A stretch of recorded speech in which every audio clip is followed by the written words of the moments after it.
Namaste and welcome to Boom of Bharat with Ramashiv Kumar, where each week we're going to talk about what's happening in the GCC world. I am Ramashiv Kumar, the founder CEO of SRK Game Changers, which is a GCC consulting and services organization providing advisory and setup services across talent, business operations, and workplace solutions.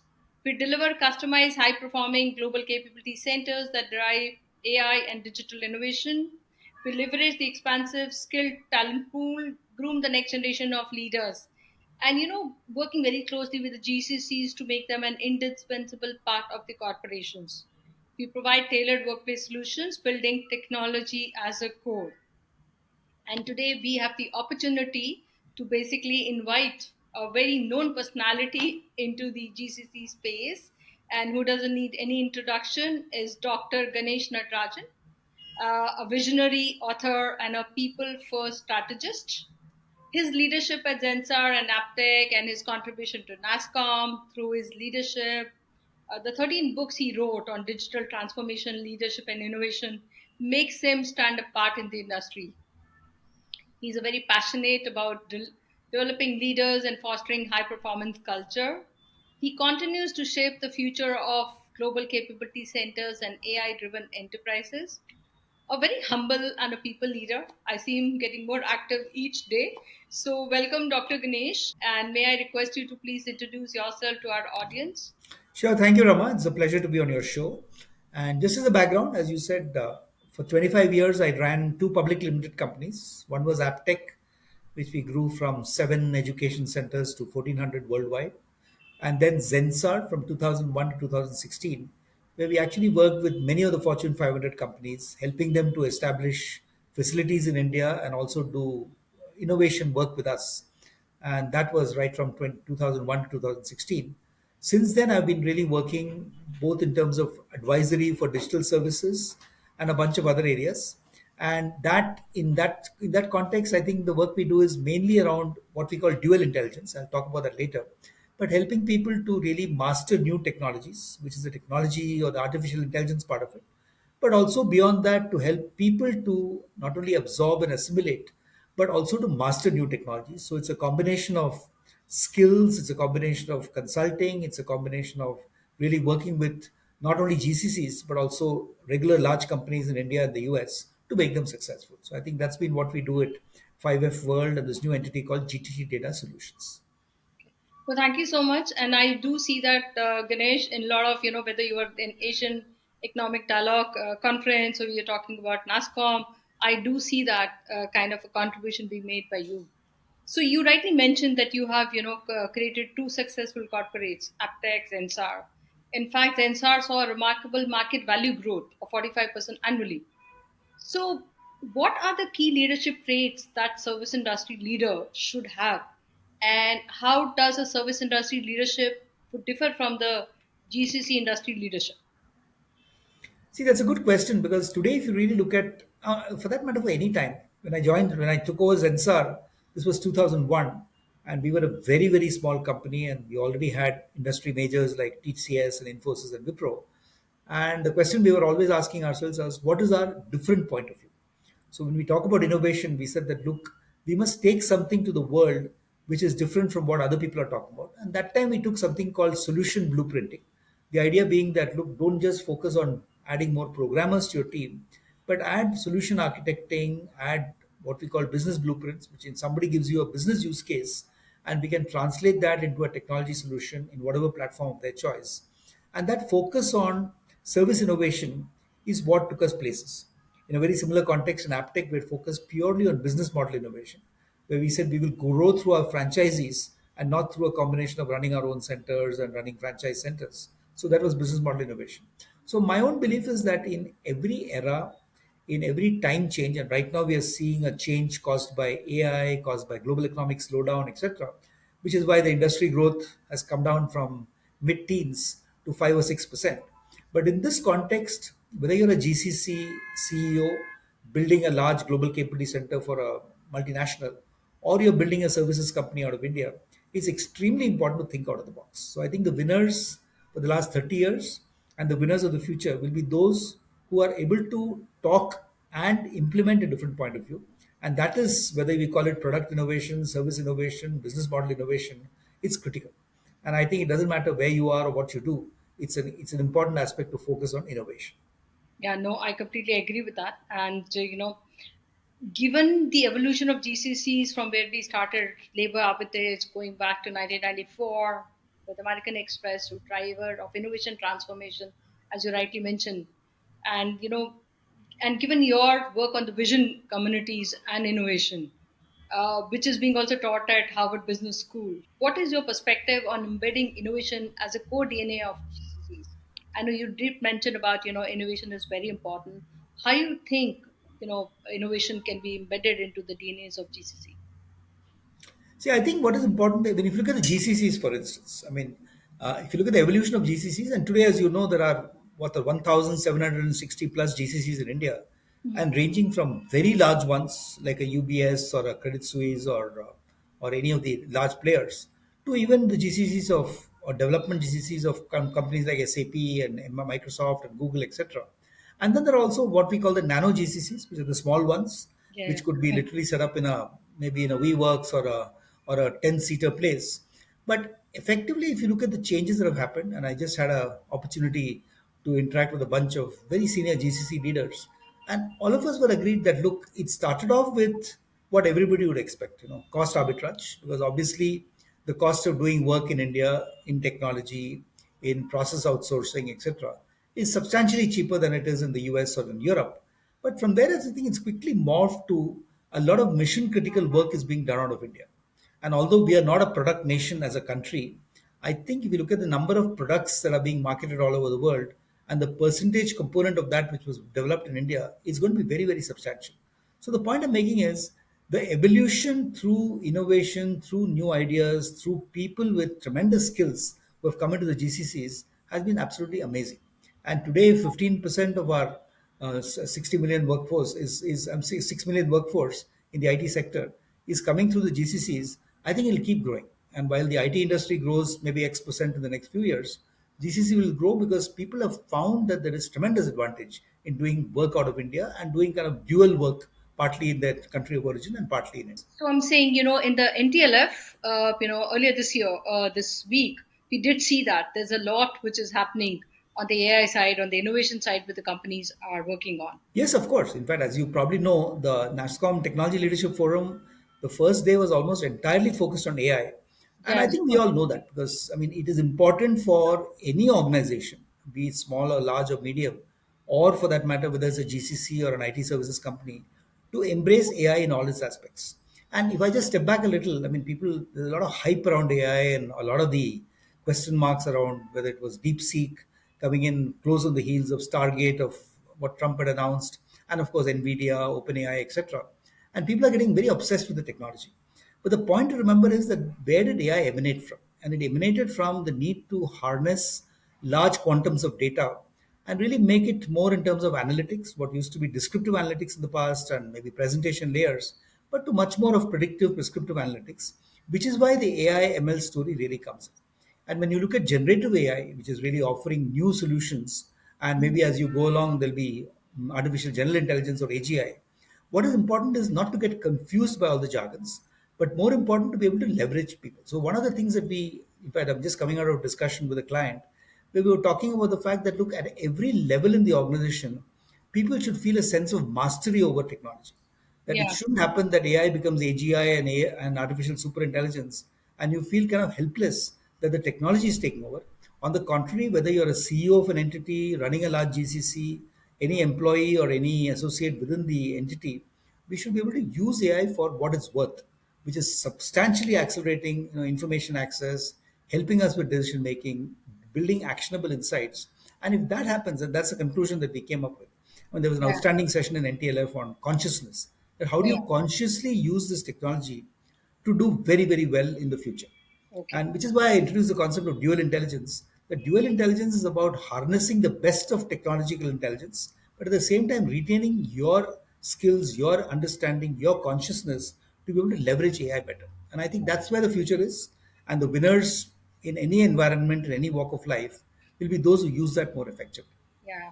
So thank you so much. You really summarized it, and audience are going to be definitely enriched by how AI could be used. My next thing, which I would like to kind of understand more from you, the 5F approach, what you call as fast, focus, flexible, friendly, fun, has been a core leadership principle for you.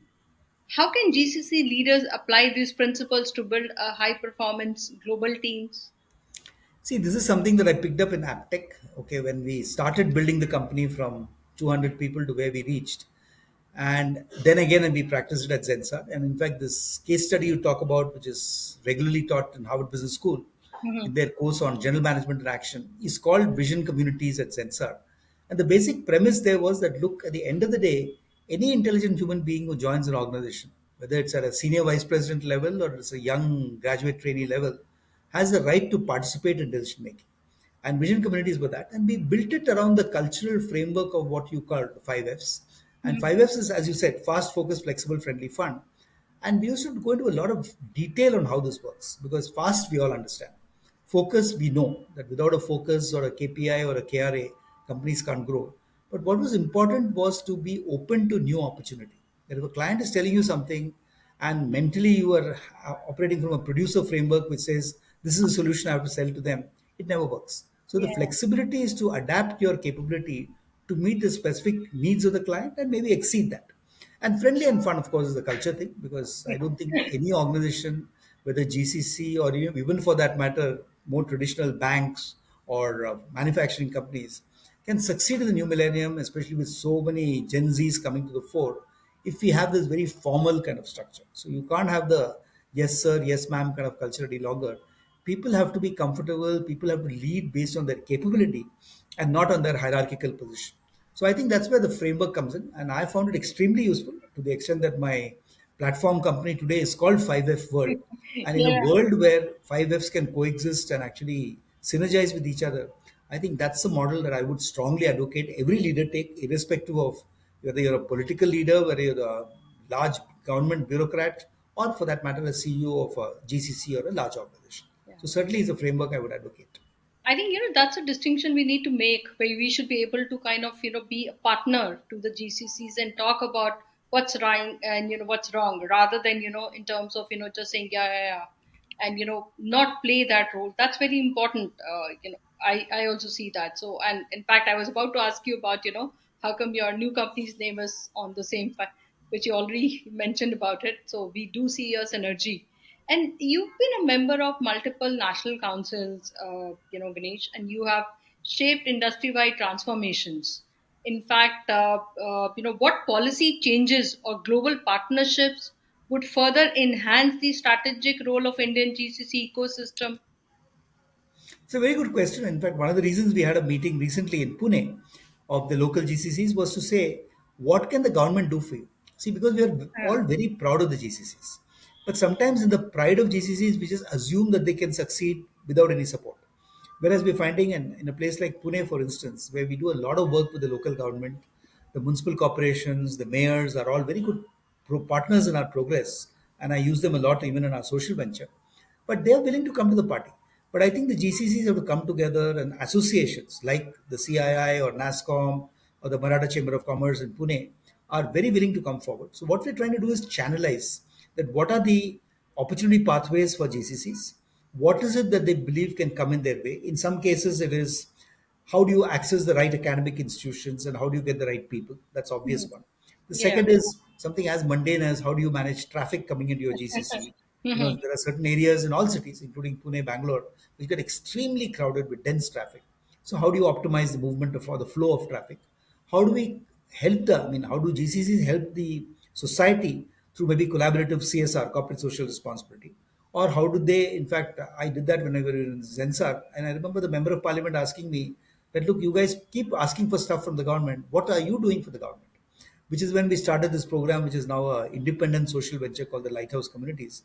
We were saying that, look, we will be meaningful for slum communities all across the city of Pune. And then, of course, we did that in South Africa, in Australia, and various other places. So the point I'm making is building a harmonious, synergistic partnership between the GCC and its environment is extremely critical. So I would strongly advocate again all GCC leaders who watch your show. that reach out and say, how can we participate with the academic environment, the social environment, the government environment, the city environment, and really make our smart cities much smarter because of our own capability and our willingness to help. Yeah. No, that's a great example. And a lot of times I've seen that. That helps when you are building the communities around it. And if you go back and look at, our entire history also, from India, these are some of the communities that we built. And once the communities grows, the entire, I would say the population also grows there. And now that we have a lot of leading tech companies also coming to India, it would make much more important for us. My next question is going to be, looking at understanding today the leading technology companies focus: Google, Apple, Meta, Amazon. They're all in India, as well as the newly announced Indian government support and emphasis on AI.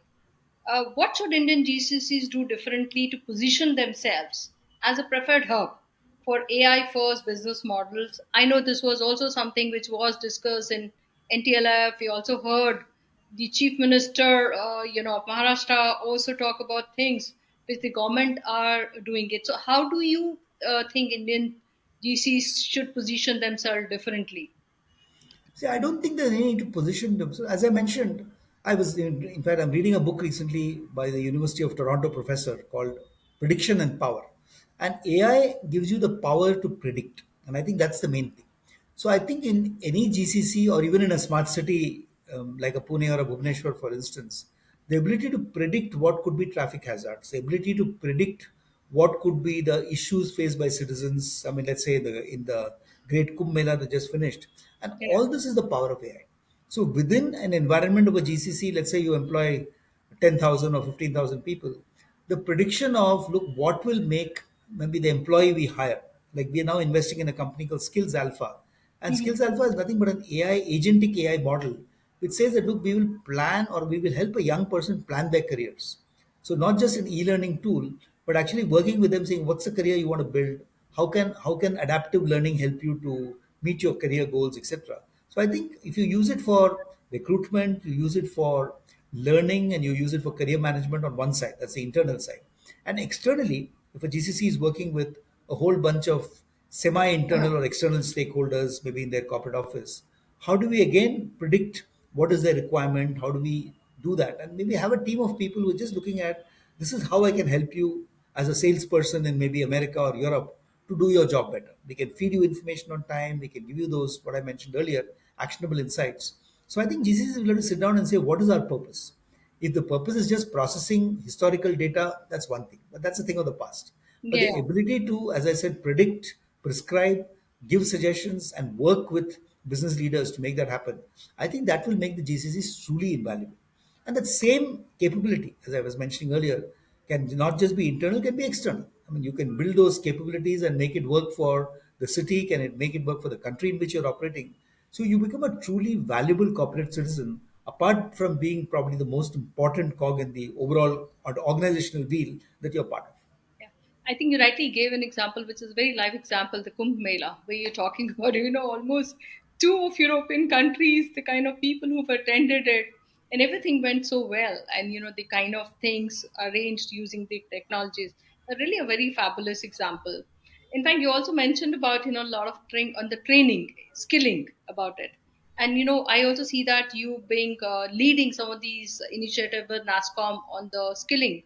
And do you think the talent of skilling, using this AI ML technologies could help us in terms of, bridging some of these gaps of getting high end people there in India? No, absolutely. In fact, it has to operate at three levels.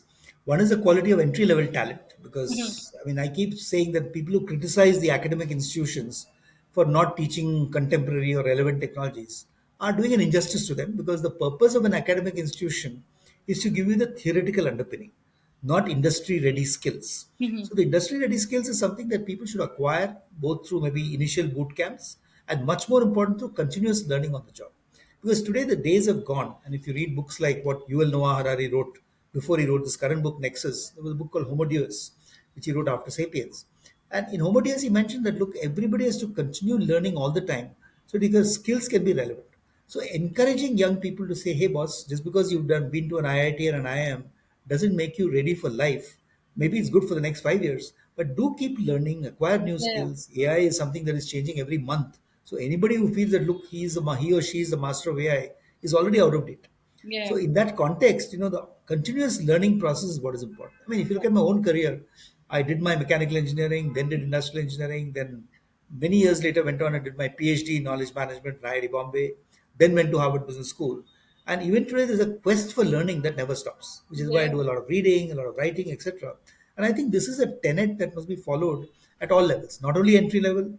Middle managers have to keep learning, otherwise they'll be obsolete.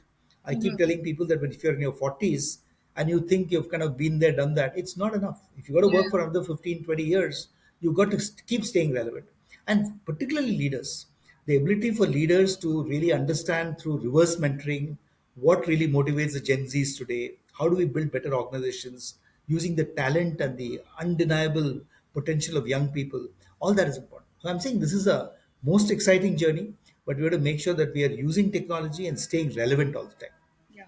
No, thank you so much. You rightly mentioned 3 points where you're talking about reverse mentoring, you're talking about continues to learn and read and learn. That's very important. In fact, a lot of time, people keep asking, I was not a very good learner. I will not read. And, after I got married and, so people ask me, how is that you started learning? And I said, my mother-in-law taught me how to read so that, both of us can sit and read and I don't have to worry about. So, jokes apart. So, I would like to kind of, because you've been a visionary, so it'll not be good if I don't ask you a question that if you have to, look at 2030, how do you visualize that, GCC would look like there? I think GCCs will continue to grow, in my opinion, at the rate of maybe 12 to 15% a year.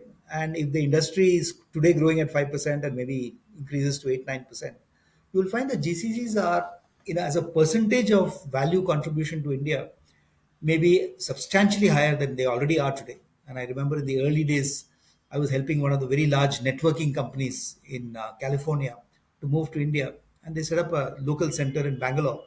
And even we would not have envisaged how quickly they would grow. And not only would they grow by themselves, but also grow in partnership with their vendor organizations in India, which is what is happening. So I think I would expect that the GCCs themselves would be maybe double the size of what it is today, would be growing at a astonishing pace. But more important, the relevance of the GCCs would be amplified by the fact that many vendor partners of theirs will be working with them. So I think the GCCs are going to be an incredible momentum giver to the entire continuing growth of the industry. As you must have seen, we are targeting to be a $300 billion industry by Yeah. 2025-26. But if we want to move from 300 billion to 500 billion, I think GCC and GCC enabled growth could be almost 40% of that. And that's the kind of future that and the potential that the GCCs can and should unlock in their own environment. In fact, that's good what you mentioned about nano GCCs or the entire ecosystem, upstream, downstream, that you're trying to build. Okay, not just the talent about it, the cities where you are having, we're talking about nano GCCs. We're also talking about, tier two, tier three cities where we're trying to build so that, the cities also kind of grow as, GCCs are. That's a very good, thought for people to look at that. And we can also look at some of these mid-sized companies which you guys are trying to see how that we could get that with nano GCCs where you could 10 GCC, with 10 headcounts you could start a GCC, you could set up your R&D lab. So thank you so much. I think, Ganesh, that was a very interesting discussion and the examples you gave. If I may ask you, in terms of what is your personal experience which stays with you, because you're always, each day you're getting charged, and I always, after I've come back and seen you, every time I see you something different and some kind. So how do you kind of keep pace with that?